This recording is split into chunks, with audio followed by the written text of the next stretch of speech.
Ça montre une nouvelle fois que les services de renseignement, notamment russes, sont en fragilité. Parce que si les accusations du FSB, le renseignement russe, sont vérifiées, c'est-à-dire le fait que ce soit le service spécial ukrainien qui aurait commandité cet attentat et cet assassinat, ça montre la capacité des Ukrainiens d'intervenir sur le sol russe. Donc c'est d'ailleurs très étonnant que le FSB lui-même communique en disant c'est les Ukrainiens et c'est les services ukrainiens qui sont à l'origine de cet attentat et de cet assassinat. Mais on l'a vu depuis le début du conflit, les services de renseignement russes comme ukrainiens, y compris occidentaux, ont parfois eu des mauvaises analyses sur le comportement des adversaires en présence dans le conflit.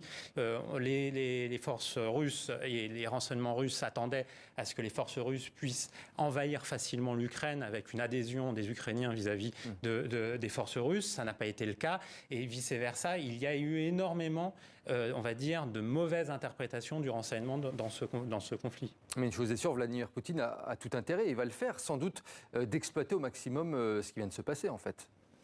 Oui, mais comme il l'a fait encore ces derniers jours sur la centrale de Zaporijjia, où il a fait monter la tension, où il a convoqué le Conseil de sécurité des Nations Unies sur la question de la sécurité de la centrale. Il a conservé ses troupes au niveau de la centrale alors que les Ukrainiens et d'autres pays, notamment les pays occidentaux, ont réclamé la démilitarisation de la centrale de Zaporijjia. Donc on voit depuis le début de l'été un renforcement encore de la dramatisation de la guerre au niveau médiatique et de la guerre informationnelle, alors que sur le terrain, la ligne de front est plutôt stabilisée. Alors ce mardi, nouvelle mise en garde des dirigeants occidentaux envers la Russie, mise en garde contre toute annexion du territoire ukrainien. Ils ont au passage une nouvelle fois apporté leur soutien à Kiev.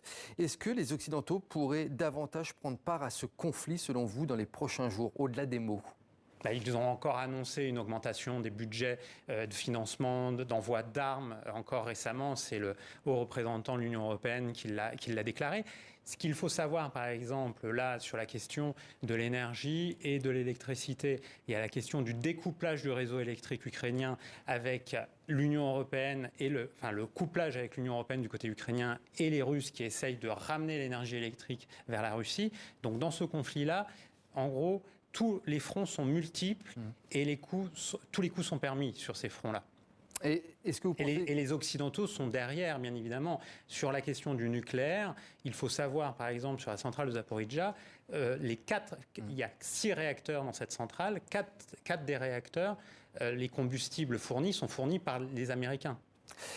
Emmanuel Macron aujourd'hui dit la France appelle à n'avoir aucune faiblesse face à Moscou dans ce conflit. Est-ce qu'on sent derrière ces paroles que la France et derrière d'autres pays européens peut-être ont envie de montrer un peu plus les muscles sur le terrain cette fois-ci selon vous ? La position de la France depuis le début a varié constamment. Les discours d'Emmanuel Macron a varié entre, on se souvient de ces fameuses déclarations, il ne faut pas humilier la Russie, et dans le même temps, il a été sur des déclarations beaucoup plus guerrières en apparence. En réalité, les intérêts français vis-à-vis de la Russie sont tellement importants, notamment stratégiques, qu'il serait difficile d'engager davantage la France dans le conflit d'un point de vue, en tout cas, strictement militaire. En guise de conclusion, après 6 mois de guerre, à quoi s'attendre selon vous dans les semaines, dans les mois à venir ? Le conflit, il ne semble pas être terminé pour demain. Non, le conflit semble pas terminé, notamment parce que les Ukrainiens souhaitent revenir et récupérer leur territoire perdu, c'est bien compréhensible. Dans le même temps, il y a l'horloge qui tourne parce que l'hiver va arriver assez vite et donc pour des contraintes stratégiques militaires, eh bien, il faut avancer. Et là, pour l'instant, c'est pour ça qu'on s'attend à une reprise des offensives du côté de la Russie.